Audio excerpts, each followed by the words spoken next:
Good afternoon, dear students. I hope you are doing your revision well of this chapter. If you have any queries, we are going to discuss about them and you have to put your queries. Okay? Otherwise, PA1 are coming, you will not get good marks. So, be very much careful about your studies. Fine. So, today we are going to continue the revision of this chapter number 1. See, I am taking each and every concept in a very refined and very compact manner so that you get maximum. Okay? So, please be careful, be attentive and do your work very carefully in your notebooks. And please don't leave anything unlearned. Okay? Otherwise there will be a lot of loss. So let us come to the concept what we were revising. Yesterday we learned about heterotrophic plants, and in that series we learned about which plants? Heterotrophic plants. We learned about parasites and the categories in which the parasitic plants were kept, like partial parasites or complete parasites. Okay. So today we are going to discuss about the another type of heterotrophic plants. You know what are heterotrophic plants? Heterotrophic plants are the plants which cannot synthesize their food, or maybe if they can synthesize, then in very less quantity. They do not get the appropriate or adequate amount of nutrients, so they depend on other animals or plants for the requirement of the food, or just to overcome that deficiency of nutrients. Fine. So in yesterday we learned about parasites, partial parasites or complete parasites. Okay. Complete parasites, like example was dodder, and or we call it cuscuta. And what about partial parasite? Mistletoe. Okay. So in this only we are going to learn about saprotrophic plants. You know what is saprotrophic? Saprotrophic plants are those plants which derive their nutrition from dead and decaying plant. Okay. Or animal matter. Either it is dead or decaying plant matter or animal matter. Okay. Then we say that such type of plants are known as saprotrophic plants. Okay. And this type of nutrition which is being derived from the dead organic matter is known as saprotrophic nutrition. So if I write in keywords, then what? Dead and what? Dead and what do we use the another word? Decaying. Decaying plant and animals. Animal matter. Okay. So they derive their nutrients from dead and decaying plant and animal matter. Okay. Such type of plants will be known as saprotrophic plants, or the mode of nutrition is saprotrophic nutrition. Now these plants, what kind of appearance they have? Do they have leaves? No. If they would have leaves, then they could have photosynthesized, but they do not have leaves. So they do not have leaves.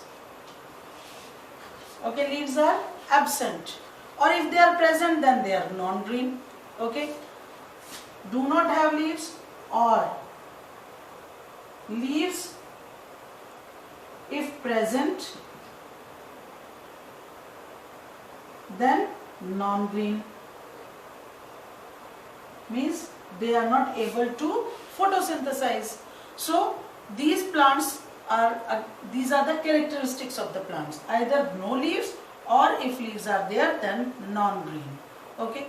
Now they do bear the bright flowers.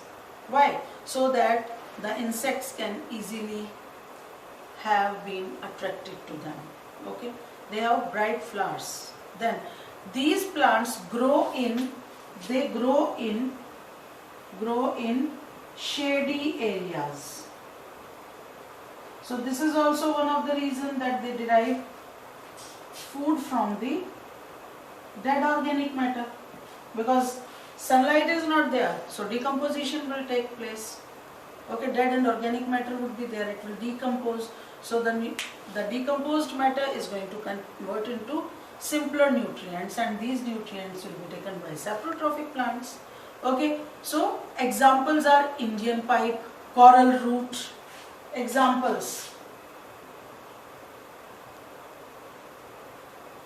they are Indian pipe,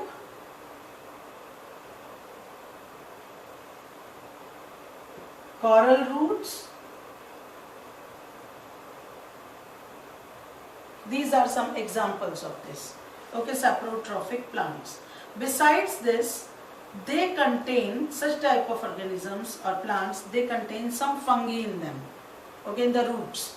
And you know fungi, what they do? Fungi are non-green eukaryotic plants. Why? What is the special feature about them? Fungi never ever does an intracellular or intracellular in the body. Decomposition never takes place. But how it takes place? The fungi releases the chemicals outside into the dead organic matter and then absorbs or take in the nutrients. So when the fungi is present in the roots of such type of plants, what they are going to do? They will release chemicals.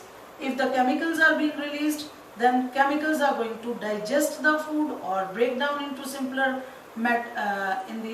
forms and convert them into solution. And this solution in the form of nutrients will be taken by the saprotrophic plants. Okay, so let us quickly see what is it. They derive food or nutrients from dead and decaying organic matter. Organic matter can be plant or animal. Then comes, they do not have leaves. If the leaves are there, then they are non-green, means they cannot do photosynthesis.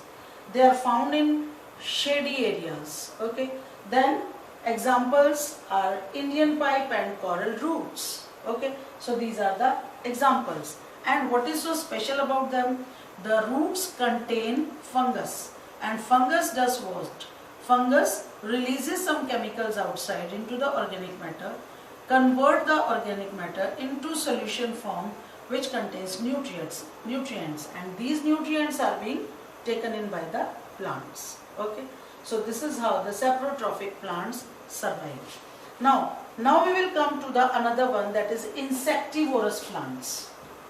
I hope it is clear to everyone. The saprotrophic plants are clear to everyone. I will take it like this. So if you have any one problem, then you can discuss.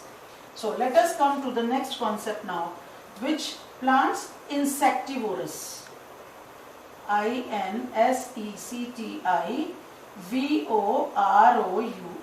insectivorous plants.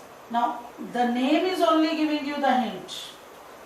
Which plants are known as insectivorous plants? The plants which obtain their nutrients by trapping and digesting insects. It means they trap insects. Okay, they trap insects and digest them, or I will write it here. They are being digested. Okay, trap insects, digest them and gain nutrients. Okay, so what do you think? Why they are insectivorous? Why they are taking in or trapping the insects and then eating them away, or you can say consuming them? See, these plants again have chlorophyll, but very less in amount. Okay, so I'll write here less chlorophyll in leaves. They do have chlorophylls, they do have leaves, but very less amount of chlorophyll is there. So they cannot make their own food. Means they can make their food, but not like the other green plants. Okay, but when they grow in such type of places where the soil lacks nutrients such as nitrogen, okay, less chlorophyll, does photosynthesis,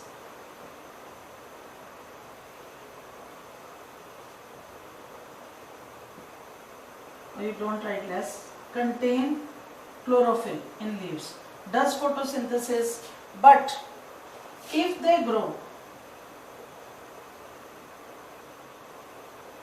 in soil deficient in nitrogen,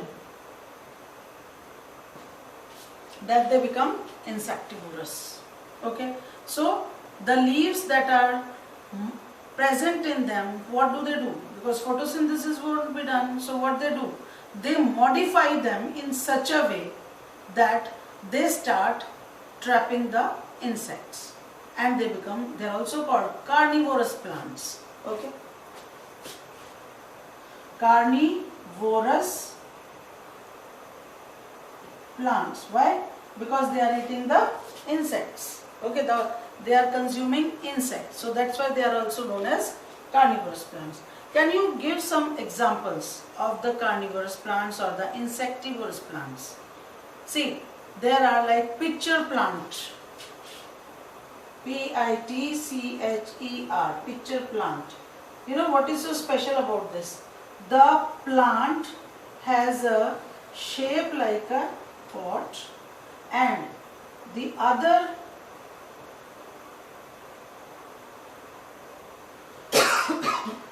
part of the leaf is just like a lid, and this is just like a pot. So when the insect comes in it starts secreting some beautiful smell, aroma, and the insect is attracted, and as soon as the insect is attracted, this leaf gets covered.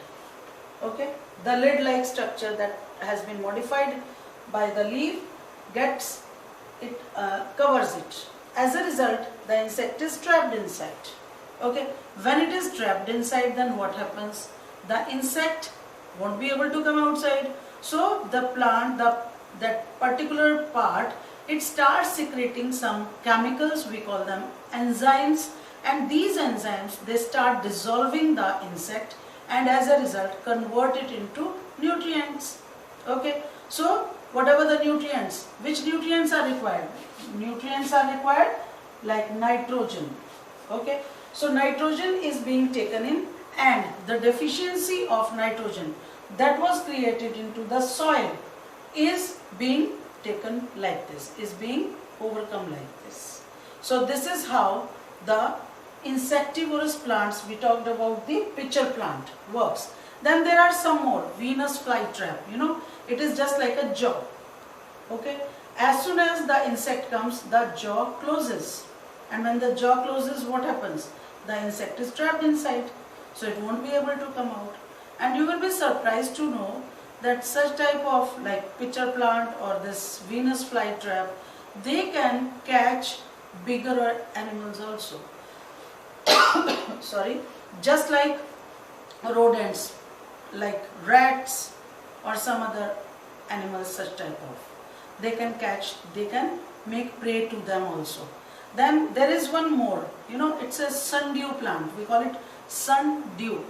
It is a very beautiful plant. It appears as if, see, on the outer part of that plant, what is there? There are some droplet like structures, and you know, those droplets, when sun shines on them, they shine like anything, gives a very beautiful look. As a result, what happens? The insect is attracted, like water droplets are there, so they get attracted, and then they start rolling inside. Okay, so they roll the insect and trap it. Okay, so this is how the sundew plant acts. So these plants are insectivorous plants. Okay, so which plants are insectivorous plants? Which traps the insect and derive nutrients from them. And what is the main nutrient that they are deriving? That is nitrogen. And why it is so? Because nitrogen is deficient in soil. Okay, the soil where they are growing, it lacks nitrogen. As a result, what happens? They start capturing or they start trapping the insects. Okay, so this is how the insectivorous plants work. So I hope it is clear to everyone. So today what you need to do is write the definition of both saprotrophic plants and insectivorous plants, and besides that what you will do, differentiate between both. Okay, write the differences between insectivorous and saprotrophic plants and give the examples. The next question says that how pitcher plant catches the insects or traps the insects.